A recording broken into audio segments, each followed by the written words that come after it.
Hello and welcome into Closing the Door, the Falmouth Commodores post-game show. Danny LaRose joined alongside Haylee Blitch, and sadly for the Doors in 2019, this will be the final Closing the Door. They dropped Game 2 of the Western Division Final at the hands of the Cotuit Kettleers by a score of 5-3, and they lose this three-game set in only 2 games here at Lowell Park. Haylee, let's start in the first inning. Doors jumped out to an early 3-0 lead, but they couldn't sustain it. Yeah, that 3-0 lead in the first inning was incredible. The energy was high. The Doors looked on fire, and they looked like nothing could stop them, but all they could get through was that first inning of scoring. Couldn't score any more after the first. Mike Roberts with a quick pull of Jackson Wolf. The starter could only get through a third of an inning, but then he went to his bullpen, and the bullpen was locked down. The Doors still were hitting the ball really well. One inning that comes to mind, stranding the runners on base. 3 runners on base. They stranded the bases loaded because Dante Williams made a spectacular diving catch in center field to keep the Doors off the board. And you know what? When you're not scoring in the middle of the innings, couldn't really get anything going. Yeah, the Commodores needed to score in those middle innings. It was only the first inning that they could get 3 runs across, and that was it for the Doors on the day. But they left 10 on base. Can't do that in an elimination game, and you got to get those runners across. Meanwhile, Cotuit is a team that is just relentless right now, and they were not down for the count despite falling behind early 3-0.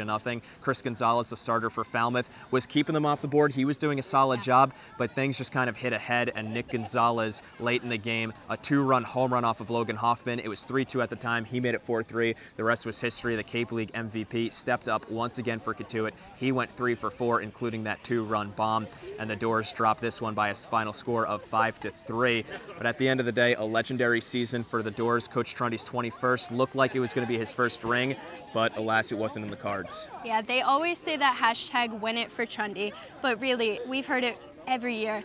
The way that you win it for Trundy is that you play hard, you play respectful, and you play great baseball, and you do it out of respect for that man. Coach Trundy is the best coach on the Cape League, one of the best coaches in the country, in my opinion. Might be a little biased, but seriously, the Doors win it every year for Trundy, no matter what, if they have a ring or not. Doors couldn't get the ring this year, but they had as much fun as any team I have ever seen across any sport. They won a lot of games during the regular season. They were the best team on the Cape, the #1 seed heading into the playoffs. And Coach Trundy was proud, and standing by with our own Katie Florio is the man himself. Katie. Thanks, guys and Coach. I know it stings now, but when you look back on this team, what will make you smile the most? Them. And all the people, really. I mean, it was just such a special summer. We had just a wonderful group of players, not because I'm talking to one, but a wonderful group of interns, and obviously, our coaching staff and all of the people that help run this organization. I mean, it's just a special place, and to be able to be part of it and experience that, goes beyond words that I can describe. So, it was just, like I said, an awesome summer. And I think, once again, what these kids, the players, accomplished considering, the circumstances that they had to play through and grind through, with playing every single day, with never a complaint and really not only making the best of it, but becoming closer and becoming brothers. It was just really, really special.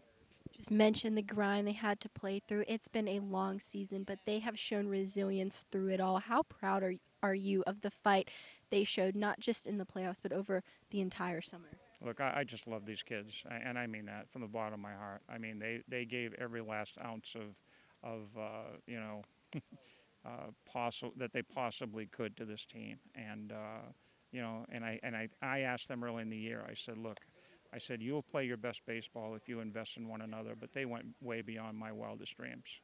They really, grew to be brothers and, grew to love one another, and those relationships are going to last a lifetime. And, they're going to cross paths again in baseball, somewhere down the line. And, whether it's in baseball or whatever they choose to do with a career or whatever it may be, they're going to be successful because, they certainly, showed me, and I think showed a lot of people that, the character that they have is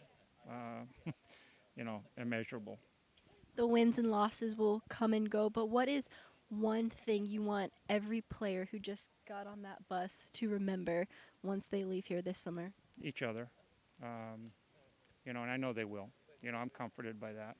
I think, like I said, the friendships that they made, are lifelong, and you know, it's really neat to be able to be part of that and just see them, you know, not only grow as players but grow as people, and then most importantly, you know, grow into the friendships that they developed. I mean, it was just an awesome experience, and it was for me, and I think probably it was for them as well. At least that was my observation. And like I said, I really genuinely love these kids, and you know, that's going to be the worst part of this, you know, is not being able to be around them tomorrow. But you know, they're on to great things. Exactly. Thank you, Coach. From behalf of the entire media team, we just want to say thank you to your coaching staff, yourself, and all of the players for just being so welcoming and easy to work with. And I know I'm speaking for everyone when I say this, but this has truly been a great summer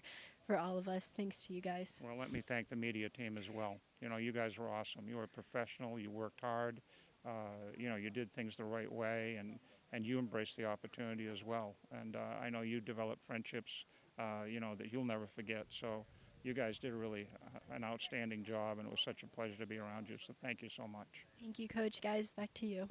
You heard it from Coach Trundy. It was just a group of guys, a lot of adversity, but he loves them. And we love him for that and everything he's been able to provide for us. This is your 2019 media team.